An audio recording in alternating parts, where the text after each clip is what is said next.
How many people does it take to change a light globe? Well, I don't know quite what the version of this is, but how many people does it take to build a house? According to, again, Senate estimates and more information that we are getting, the Prime Minister, who apparently wants to spend more money than ever before on housing and social housing, and a Treasurer who claims, oh, we can get 1 million houses built in the next 10 minutes. Well, none of that is happening.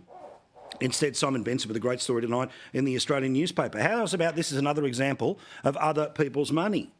The agency which has been tasked with delivering Anthony Albanese's $10 billion affordable housing fund to low-income families has paid more than $24 million in external consultants and $6 million in executive salaries last year, despite not having built a single home. The documents that they've been able to have a look at and are on the front page of the Australian's website right now, and no doubt the paper tomorrow. The documents reveal that 19 staff are employed by the agency on salary of more than $300,000. They haven't built one house. 5 people earn more than $400,000. The top executive is paid $557,000, which is higher than what the Prime Minister is currently paid. And so on and so on and so on. An extraordinary amount of money, and not one house has been built. Oh, but most importantly, we've got the most important people there, and that's the bureaucrats. The bureaucrats who are paid way above. Now, remember when they used to say that the public service has to pay their people more because they have to be competitive with the private sector. Well, now it's the other way around.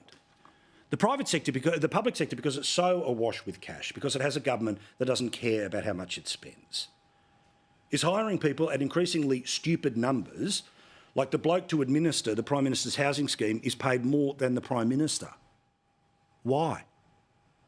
Should all these people be paid 50 grand a year? Of course not.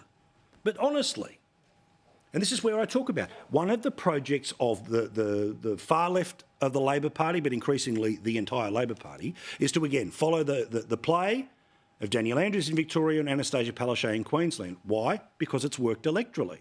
Now, it's wrong, but it has worked on multiple occasions, because the expectation is that you either get permanent people voting for you because they work for the government, like all of those people.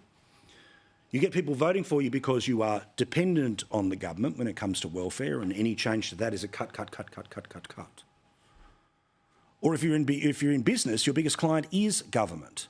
That way they can lock up about 70% of the electorate and everyone else can stay in their house when there's a pandemic, which is exactly what happened to everyone in small business. But of course, to the people who were working on the unionised buildings, they got to go to work. Nothing to see here.